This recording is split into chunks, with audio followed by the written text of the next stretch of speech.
अस्सलाम वालेकुम मेरे तमाम दोस्तों, क्या हाल है जी? आप लोग सब ठीक हो? दोस्तों वेलकम कहते हैं अपने यूट्यूब चैनल कुसैन जाट सील फार्म मुल्तान में। अच्छा जी दोस्तों, आज आपको एक पट्ठे का शो करवाते हैं और साथ कुछ दो चार अहम चीज़ों के ऊपर भी बात करते हैं कि परिंदों को क्रूज़ के दौरान लास्ट वीडियो के अंदर मैंने आपको कुछ चीज़ें बताई हैं स्ट्रेस के हवाले से कि परिंदा जब क्रूज़ में होता है तो वो स्ट्रेस होता है या परिंदा खून की कमी की वजह से मुँह पीला करता है, उसकी मैंने इलाज बताए हैं। इस वीडियो के अंदर मैं आपको बताता हूँ इंशाल्लाह ताला कि परिंदा जब क्रूज़ कर रहा होता है तो उसको किस तरह की खुराक की ज़रूरत होती है। पहले तो इस पट्ठे के बारे में बात करते हैं। पट्ठा है बड़े लाखे का जो मर गया मेरे पास, लाखा चौरस लड़ियों वाला, और जो माँ है इसकी वो है लाकी प्रिंसेस मादी, और लाकी प्रिंसेस कह रहा हूँ नखरीली मादी, सॉरी। तो ये उस मादी का और नर का पट्ठा है। एज इसकी होगी है कोई 12 महीने का पट्ठा है, लेकिन है बड़ा साइलेंट सा, चुप सा रहता है, लेकिन अब क्रूज़ों शूटिंग में लग गया है।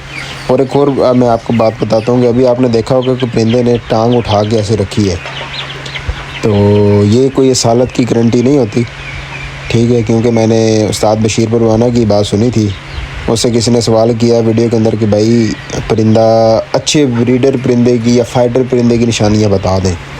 अच्छा फाइटर परिंदा कौन सा होता है जो कारियाँ मारता है? उस्ताद आख्या कि जेड़ा परिंदा पैर चा के रखे वो परिंदा कारियाँ मरिंदा है। तो मैं उस्ताद को कहता हूँ कि भाई ये परिंदा पाँव चा के रखता है, यानी मैं अपनी उर्दू की ज़ुबान में बात करूँगा, पाँव उठा के रख रहा है, तो क्या ये कारियाँ मारेगा? कंसर्न कारी का इस चीज़ के साथ नहीं होता। कारी हमेशा ब्लड के अंदर होती है। पॉइंटों को देख के ना आप कंडों का अंदाज़ा लगा सकते हो, ना आप कारियों का अंदाज़ा लगा सकते हो, ना सख्तियों का अंदाज़ा लगा सकते हो। ये सारी चीज़ें परिंदे के ब्लड के अंदर होती हैं, ठीक है।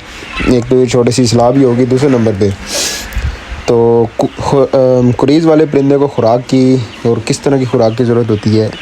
देखो दाना जो है, ग्रेन्स जो है, ये असील की बेसिक नीड है, ठीक है। और 70% जो बाजरा है वो इस दाने की मकदार को पूरा करता है, ठीक है। बाद में 30% चीज़ें जो होती हैं वो परिंदे को एक्स्ट्राऑर्डिनरी हम देते हैं, ठीक है। कोशिश करें जो परिंदों को आप बाजरा देते हैं वो अच्छी क्वालिटी का हो, साफ़ सुथरा हो, कोई उसके ऊपर मिट्टी, कोई इस तरह की कोई क्या कहते हैं, कोई ज़हरीली चीज़, कोई दवा, कोई इस तरह की चीज़, कोई दवाई वगैरह, कोई स्प्रे वगैरह, कोई इस तरह की चीज़ ना लगी हो। उसको बाजरे को लें, अच्छी तरह धो के साफ़ सुथरा कर लें और सुखा के वो परिंदों को इस्तेमाल करवाएं, ठीक है। और जो लोग मिक्स दाना बनाते हैं, मिक्स दाने से मुराद है कि उसके अंदर गंदम, मकई, बाजरा, ठीक है, चावल, दालें और खुर्दम, मकई और क्या कहते हैं इसको, जौ वगैरह। मैं तो जौ भी इस्तेमाल करता हूँ, साबित जौ जो होते हैं, उससे परिंदों का हाजमा बड़ा अच्छा रहता है। तो ये जो सारी चीज़ें हैं मैं आपको बता रहा हूँ, इससे परिंदा क्रूज़ बड़ी अच्छी करता है, ठीक है। जो परिंदे सारा सीज़न हम बाजरे के ऊपर रखते हैं, मैं तो बाजरे के ऊपर रखता हूँ, मुझे आप लोगों को नहीं पता आप क्या खिलाते हैं परिंदों को, लेकिन मैं सारा सीज़न जब ब्रीडिंग सीज़न होता है वो खाली बाजरे के ऊपर रखता हूँ कि परिंदा जितना भी उसने क्रूज़ के अंदर फ़ैट अपने जिस्म पे उठाया होता है वो आहिस्ता आहिस्ता एक तो सेक्शन में घुले फिरते हैं, मादी मसल लगे होते हैं, ज़ोर लगता है परिंदों का, तो परिंदा अपना मसल वापस बहाल कर लेते हैं और उनके ऊपर जो एक फ़ैट की लेयर चढ़ जाती है वो ख़त्म हो जाती है, ठीक है। पहली बात। दूसरे नंबर पे जितनी अच्छी खुराक होगी, अच्छा ये तो एक दाना हो गया, साथ आपने क्या करना है, साथ आपने इनको एक एक्स्ट्राऑर्डिनरी चीज़ देनी है, वो होते हैं मल्टीविटामिन्स, प्रोटीन, कैल्शियम और मिनरल्स, ठीक है। ये चीज़ें आपने देनी है परिंदों को। पानी के अंदर भी दे सकते हैं आप, फीड के अंदर भी दे सकते हैं आप, इनको किसी ऐसी सूरत के अंदर भी दे सकते हैं, चाहे वो सब्जियां हो, चाहे सलाद हो, चाहे ग्रीनरी हो, यहाँ से भी सोर्स पूरा कर लेते हैं, ठीक है। या फिर आप इनको, जो बंदे अफोर्ड कर सकते हैं, जिनकी जेब इजाज़त देती है, वो खोया मक्खन भी दे सकते हैं, ठीक है। और जिनकी जेब थोड़ी और इजाज़त दे मेरे भाई, वो फिर देसी घी दे सकते हैं।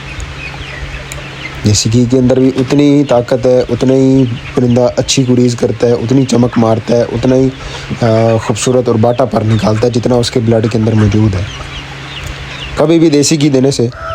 अच्छा वो वीडियो शाम हो गई थी तो इस वजह से रुक गई। अभी नई वीडियो यहीं से स्टार्ट करते हैं। ये सुबह के टाइम की वीडियो है, मॉर्निंग की। कभी भी देसी घी देने से या कोई अच्छी खुराक देने से परिंदा, देसी कुकर ने तुसी देसी घ्यो दे ही जाओ, वो कभी असील नहीं बनेगा। बात इतनी सी है। ब्लड अच्छा है, असील अच्छे हैं, तगड़े असील हैं, खूनी असील हैं, म्यारी असील हैं, तो उनको जितनी अच्छी खुराक दोगे वो उतना अच्छा पर निकालेंगे, उतने अच्छे कुंडल बनाएंगे, उतने अच्छे वो दुम्मे बनाएंगे, उतनी अच्छी वो चमक मारेंगे, उतना अच्छा शेड बनाएंगे, उतना अच्छा खूबसूरत पर बनाएंगे अपना। और जिस ब्रीड के अंदर वो चीज़ें है ही नहीं, जिस ब्रीड के अंदर वो क्वालिटी नहीं है, एक कुट्टी परिंदे दे तो तुम मेहनत करी जा रहे हो तो वो उस तरह की रिजल्ट नहीं दे रहा, तो भाई फिर उसका ब्लड गंदा है, उसका हसब और नसब गंदा है। ठीक है, ये बड़ा मायने रखता है। अब इस तरह के परिंदे को मैं जितनी अच्छी खुराक दूंगा ये उतना अच्छा मुझे रिजल्ट देगा। क्यों? असील है, असीलों का बच्चा है। ठीक है, तो ये समझने आज के शौकीन को, नए शौकीन को बड़ी ज़रूरत है। आज के नए शौकीन की इस चीज़ को समझना मेरे भाई, कि अच्छे और बुरे असीलों के अंदर फ़र्क करना सीखना है हमने। हम क्यों शोर डालते हैं ब्लड लाइन हो, ब्लड लाइन हो, खुडे का परिंदा हो, खुडे का परिंदा हो? क्योंकि उसका हसब और नसब, शजर नसब मौजूद होते हैं लोगों के पास। ठीक है, उसके आगे पीछे उनके माँ बाप और बावजदाद लोगों ने देखे होते हैं, पता होता है भाई असील है नहीं है। अब ये परिंदा एक नक्श है पूरा, चेहरे के ताज से लेकर दुम की आखिरी गुलाई तक एक प्रॉपर असील है परिंदा। ठीक है, इस तरह के सील के ऊपर हम जितनी मेहनत करेंगे उतना निखरेगा, उतना अपना आप दिखाएगा, उतनी खूबसूरत कुरीज़ करेगा, उतना अच्छा पर बनाएगा। और कुट्टी के ऊपर मेहनत करोगे वो वैसा है वैसा ही रह जाएगा। मैंने बड़ी मिसाल दे दी है कि कभी भी देसी को जितनी अच्छी खुराक दे लो, देसी घ्यो पिला लो, जो मर्ज़ी कर लो, उस देसी ने देसी रहना है, उस असील नहीं बनना। बस इससे बड़ी बात नहीं है मेरे पास करने के लिए। ठीक है, और बाकी आपने परिंदे को देखा होगा कि परिंदे ने अभी पतली बीट की है तो बीच में ता वाली बीट भी है। ये जो ब्राउन रंग की बीट होती है इसको ता कहते हैं। और साथ पानी ज़्यादा है, तो परिंदे गर्मियों में पानी ज़्यादा उठाते हैं, इस वजह से ये पानी ज़्यादा निकालते हैं बीठों के अंदर। सर्दियों के अंदर ये टोटली चेंज हो जाती है, ता भी बिल्कुल सख्त होता है और जो आम बीठे होती हैं वो भी बिल्कुल सख्त होती हैं। तो सर्दी में परिंदा पानी कम पीता है, दाना ज़्यादा खाता है। गर्मियों में परिंदा दाना प्रॉपर नॉर्मल उठाएगा लेकिन पानी ज़्यादा पिएगा, क्योंकि उसको तलखी महसूस होती है, गर्मी महसूस होती है, मुँह खुश्क होता है, बार बार वो आगे पानी में चोंच मारेगा, पानी पिएगा। ठीक है, तो ये चीज़ें बड़ी मैटर करती हैं मेरे भाई, कि आपको इन चीज़ों का पता होना चाहिए। ठीक है, और पिछले साल मैंने एक वो बनाया था, सरसों का तेल पकाया था, वो उसके अंदर 2-4 चीज़ें डाल के वो पकाया था। वो भी मैंने परिंदों को दिया है दाने के अंदर मिक्स करके, उससे भी बड़ा अच्छा रिज़ल्ट आया। मुझे देसी घी देने की ज़रूरत नहीं पड़ी, उससे बड़ा अच्छा रिज़ल्ट आया। तो लेकिन फिर देसी घी तो फिर देसी घी है मेरे भाई, उसका तो फिर मुकाबला कोई भी घी नहीं करता, चाहे डालडा हो चाहे कोई भी हो। देसी घी का मुकाबला फिर कोई घी नहीं करता। देसी घी फिर देसी घी है। हर हफ्ते में 2 दफ़ा इसको आधी चम्मच देसी घी भोरों के अंदर मिक्स करके दिया हो, या 1-1 चम्मच। परिंदे की रुत ही बदली होती है, परिंदे के म्यार ही बदल जाता है परिंदे का।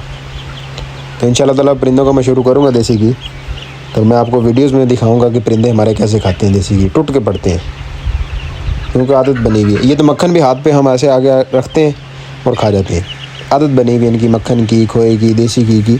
तो ये हम अपने परिंदों को टाइम टू टाइम देते रहते हैं मौसम के हिसाब से। ठीक है, तो बाकी शौक़ है, शौक़ के हवाले से फिर बातें इंशाल्लाह ताला फिर और भी होंगी, आपको नए परिंदे भी और भी दिखाएंगे इंशाल्लाह। तो ये जी कारियाँ मारा अल्लाह कुकड़ है, क्योंकि कुकड़ पैर चाह के रखता है।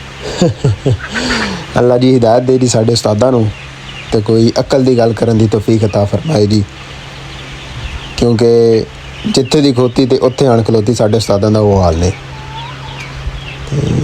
बाकी सर हम तो समझा ही सकते हैं, तो हम नए शौकीनों को समझा रहे हैं कि भाई अकल करो, समझो इन चीज़ों को, तो इंशाल्लाह ताला बड़ी जल्दी समझ आ जाएगी। बाकी इंशाल्लाह ताला दुआओं में लाजमी याद रखें, हम आपको रखेंगे, शौक़ के लिए लाजमी दुआ कीजिएगा।